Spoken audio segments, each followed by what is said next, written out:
ನಾನು ಜಲಗಾರ ಅಂತ ಒಂದು ನಾಟಕ ಮಾಡಿಸಿದ್ದೆ ಕುವೆಂಪು ಅವ್ರದ್ದು.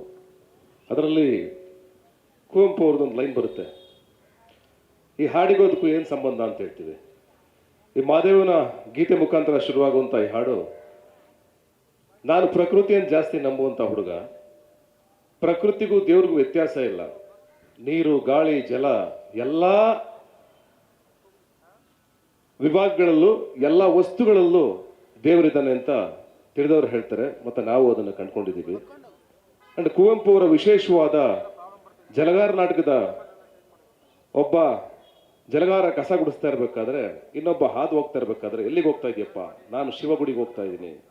ಆ ಶಿವಗುಡಿಗೆ ಹೋಗಿ ಬರ್ತಾ ಇರಬೇಕಾದ್ರೆ ಅವನು ಹೋಗಿದ್ದ ಶಿವನ್ ನೋಡ್ದ, ಕಣ್ ತುಂಬಿಕೊಂಡ್ಯಾ ಅಂತ ಕೇಳ್ತಾನೆ ಜಲಗಾರ. ಆಗ ಅವನು ಹೇಳ್ತಾನೆ, ಹೌದು ನೋಡಿದೆ, ಕಣ್ ತುಂಬಿಕೊಂಡೆ, ಖುಷಿ ಆಯ್ತು, ಸಂತೋಷ ಆಯ್ತು, ನನಗೆ ಬಹಳ ತೃಪ್ತಿ ಆಯ್ತು. ಹೇಗಿದ್ದಾನೆ ನಿನ್ನ ಶಿವ ಅಂತ ಕೇಳಕ್ ಶುರು ಮಾಡ್ತಾನೆ. ಆ ಕೇಳ್ತಾ ಕೇಳ್ತಾ ಇವನು ಹೇಳ್ತಾನೆ, ನನಗೆ ಆ ಅವಕಾಶ ಇಲ್ಲ, ಶಿವಗುಡಿ ಒಳಗಡೆ ನನ್ನನ್ನು ಸೇರಿಸಲ್ಲ, ಹಾಗಾಗಿ ನಮ್ಮಂಥವ್ರಿಗಲ್ಲ ಅವಕಾಶ ಇಲ್ಲ ಅಂತ. ಆಗ ಹೇಳ್ತಾನೆ ಎದುರಾಳಿ ಶಿವ ಪ್ರತ್ಯಕ್ಷ ಆಗಿ ಹೇಳ್ತಾನೆ, ಶಿವ ಹೇಳ್ತಾನೆ, ಈ ಜಗತ್ತನ್ನ ಕೊಳೆಯನ್ನ ತೊಳೆಯೋನ್ ನೀನು, ಈ ಜಗತ್ತನ್ನೇ ಕ್ಲೀನ್ ಮಾಡೋನ್ ನೀನು, ನೀನೇ ಶಿವ. ಶಿವಗುಡಿಗೆ ನೀನು ಹುಡ್ಕೊಂಡು ಹೋಗ್ಬೇಕಾಗಿಲ್ಲ, ನಿನ್ನಲ್ಲೇ ಶಿವ ಇದ್ದಾನೆ, ನೀನೇ ಶಿವ, ನೀನೇ ಈ ಜಗತ್ತನ್ನ ಕ್ಲೀನ್ ಮಾಡೋನು, ನಾನೇ ಶಿವ, ನೀನೇ ಶಿವ, ಈ ಪ್ರಕೃತಿಯೇ ಶಿವ ಅಂತ ಹೇಳ್ತಾನೆ. ಅದನ್ನೇ ಆಧರಿಸಿ ನಾ ಈ ಹಾಡಿನ ಸಾಲುಗಳನ್ನ ಬರೆದಿರೋದು. ಆ ಬರಿಬೇಕಾದ್ರೆ ನಾನು ಕುವೆಂಪು ಅವ್ರದ್ದು ಒಂದು ಸಾಲನ್ನ ಸೇರಿಸ್ಕೊಂಡೆ. ರಾಗಿ ಬೀಸು ಕಲ್ಲು ನೀನೆ, ಬೀಸು ಗಾಳಿಸದ್ದು ನೀನೆ ಅಂತ ಹೇಳ್ಬೇಕಾದ್ರೆ ಜಗದ ಜಲಗಾರನು ನೀನೆ ಅಂತ ಬರೆದಿದ್ದೀನಿ. ಅಂದ್ರೆ ಜಗದ ಜಲಗಾರ ಯಾರು? ಒಟ್ಟಾರೆಯಾಗಿ ಈ ಜಗತ್ತನ್ನ ಕ್ಲೀನ್ ಮಾಡೋನು ಯಾರು? ನಾವು ಮಲಗಿದ್ದಾಗ ಬೆಳಿಗ್ಗೆ ಎದ್ದು ನಾವು ಆಚೆಗೆ ಬರೋ ಅಷ್ಟರಲ್ಲಿ ಇಡೀ ಜಗತ್ತು ಕ್ಲೀನ್ ಆಗಿರುತ್ತೆ, ನಾವೆಲ್ಲ ಮಲಗಿರ್ತೀವಿ, ಆದ್ರೆ ಇಡೀ ಜಗತ್ತನ್ನು ನಮ್ಗೆ ಗೊತ್ತಿಲ್ದಂಗೆ ಕ್ಲೀನ್ ಮಾಡಿರ್ತಾರೆ. ಅವರೇ ನಮ್ಮ ಇಡೀ ಸ್ವಚ್ಛತೆಯನ್ನ ಕಾಪಾಡ್ತಾ ಇರುವಂತ ಬೆಂಗಳೂರಿನ ಪೌರ ಕಾರ್ಮಿಕರು. ಅವರ ಕೈಯಲ್ಲಿ ಈ ಹಾಡು ಬಿಡುಗಡೆ ಆದ್ರೆ ಅದಕ್ಕೊಂದು ಅರ್ಥಪೂರ್ಣ ಇರುತ್ತೆ. ಅದಕ್ಕೊಂದು ಏನೋ, ನನಗೆ ಅವರು ಸ್ಟಾರ್ಗಳು, ಯಾವಾಗಲೂ ಅವರೇ ನನ್ನ ಸ್ಟಾರ್ಗಳು. ಕಾರ್ಮಿಕರೇನಿದಾರಲ್ಲ ಅವರೇ ನನ್ನ ಸ್ಟಾರ್ಗಳು. ಹೋಟೆಲ್ ಸರ್ವಿಸ್ ಮಾಡೋರು ಆಗ್ಬೋದು, ಇನ್ನೊಂದು ಕಡೆ ಆಗ್ಬೋದು, ಒಂದು ಬಸ್ ಕಂಡಕ್ಟರ್ ಆಗ್ಬೋದು, ಒಬ್ಬ ಡ್ರೈವರ್ ಆಗ್ಬೋದು, ಲಕ್ಷಾಂತರ ಜನ ಇದ್ದಾರೆ, ಅವರೇ ನನ್ನ ಸ್ಟಾರ್ಗಳು. ಹಾಗಾಗಿ ಈ ಹಾಡನ್ನ ಅವ್ರ ಕೈಲೇ ಬಿಡುಗಡೆ ಮಾಡಿಸ್ಬೇಕು ಅಂತ ನಮ್ಮ ಇಡೀ ತಂಡಕ್ಕೆ ಹೇಳಿದಾಗ ಎಲ್ಲರೂ ತುಂಬಾ ಖುಷಿಯಾಗಿ, ಎಸ್ ಅಫ್ಕೋರ್ಸ್ ಅವ್ರು ಮಾಡಿದ್ರೆ ಈಗ ಈ ಹಾಡಿಗೆ ಒಂದು ಅರ್ಥ ಬರುತ್ತೆ ಅಂತ ಹೇಳಿದ್ರು. ಹಾಗಾಗಿ ಇವತ್ತು ನಿಮ್ಮೆಲ್ಲರ ಸಮ್ಮುಖದಲ್ಲಿ ಈ ಹಾಡನ್ನ ನನ್ನ ಹಿರಿಯರಾದಂಥ ನಮ್ಮ ಮನೆ ಮುಂದೆನೆ ದಿನ ಬೆಳಿಗ್ಗೆ ಎದ್ದು ನನಗೆ ಕಾಣುವಂಥ ನಮ್ಮ ಧನಲಕ್ಷ್ಮಿಯವರಾಗ್ಬೋದು, ಶಾಂತಕ್ಕ ಆಗ್ಬೋದು, ಇಲ್ಲಿ ಬಂದಿರುವಂಥ ಇವರೆಲ್ಲರೂ ನಮ್ಮ ಮನೆ ಮುಂದ್ಗಡೆನೆ ನನ್ನ ಕಣ್ಣೆದುರುಗಡೆ ಸಿಗುವಂಥವ್ರು. ಅವ್ರ ಕೈಯಲ್ಲಿ ಮಾಡಿಸಿದ್ರೆ ಬಹುಶಃ ನನ್ನ ಜನ್ಮ ಸಾರ್ಥಕ ಆಗುತ್ತೆ ಅಂತ ನನಗನ್ಸುತ್ತೆ.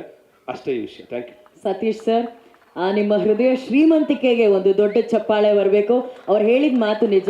ದಿನ ಬೆಳಗಾದ್ರೆ ನಾವು ಸ್ವಚ್ಛವಾದಂತಹ ಗಾಳಿಯನ್ನ ಇಲ್ಲಿ ಸ್ವೀಕರಿಸ್ತೀವಿ, ನಾವು ಅದನ್ನ ಆಕ್ಸಿಜನ್ ತರ ನಾವು ತಗೋತೀವಿ ಅಂದ್ರೆ ಅದಕ್ಕೆ ಮುಖ್ಯ ಕಾರಣ ನಮ್ಮ ಸುತ್ತಮುತ್ತ ಅದನ್ನ ನಮ್ಮ ಜಾಗಗಳನ್ನ ಅಷ್ಟು ಶುದ್ಧವಾಗಿಡುವಂತ ಈ BBMP ಪೌರ ಕಾರ್ಮಿಕರು. ಸೊ ಇವತ್ತು ಹೆಮ್ಮೆಯ ಚಪ್ಪಾಳೆಯೊಂದಿಗೆ ಬಹಳ ಗರ್ವದಿಂದ ಈ ವೇದಿಕೆ ಮೇಲೆ ಬರಮಾಡಿಕೊಳ್ಳೋಣ BBMPಯ ಪೌರ ಕಾರ್ಮಿಕರಾದಂತಹ ಸರಸ್ವತಿ ಅಮ್ಮ ಅವರು, ಧನಲಕ್ಷ್ಮಿ ಅಮ್ಮ, ವಿಜಯ ಅಮ್ಮ ಅವರು, ಗೋಪಾಲ ಅವರು ಹಾಗೂ ರಾಚಯ್ಯ ಅವರನ್ನ ಪ್ಲೀಸ್.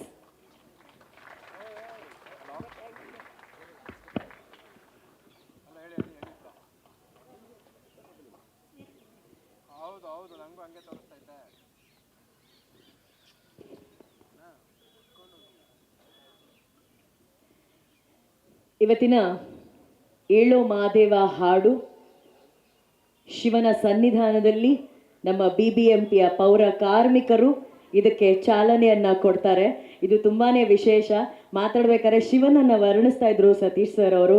ನಿಜವಾದ ಮಾತು, ಹೇಗೆ ವಿಷವನ್ನ ಕಂಠದಲ್ಲಿ ಶಿವ ಇಟ್ಕೊಂಡು ನಮಗಾಗಿ ಅಮೃತವನ್ನ, ಸುಂದರವಾದಂತಹ ಈ ಒಂದು ಲೋಕವನ್ನ ಕೊಡ್ತಾನೋ, ಹಾಗೆ ಅಷ್ಟು ವಿಷವನ್ನ ಇವ್ರು ಸೇವಿಸಿ ನಮಗಾಗಿ ಒಳ್ಳೆ ಪರಿಸರವನ್ನ ಕೊಡ್ತಾ ಇದ್ದಾರೆ. ಇವತ್ತು ಅವರ ಕೈಯಾರೆ ಈ ಹಾಡನ್ನ ನಾವು ಲಾಂಚ್ ಮಾಡ್ತಾ ಇದೀವಿ. ದಯವಿಟ್ಟು ಮುಂದೆ ಬರಬೇಕು. ಇದನ್ನ ಬೆಳಗೋದ್ರ ಮೂಲಕ, ಪಂಜ ಹಚ್ಚೋ ಮೂಲಕ ಇದಕ್ಕೆ ಒಂದು ಚಾಲನೆಯನ್ನ ಕೊಡ್ತಾರೆ.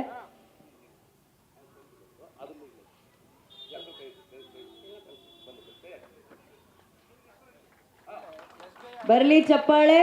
ದ ರೈಸ್ ಆಫ್ ಅಶೋಕ ಚಿತ್ರದ ಏಳು ಮಾದೇವ ಹಾಡನ್ನ ಇವತ್ತು ನಾವು ಇಲ್ಲಿ ಲಾಂಚ್ ಮಾಡ್ತಾ ಇದ್ದೀವಿ. BBMPಯ ಪೌರ ಕಾರ್ಮಿಕರು ಇದಕ್ಕೆ ಚಾಲನೆಯನ್ನ ಕೊಟ್ಟಿದ್ದಾರೆ.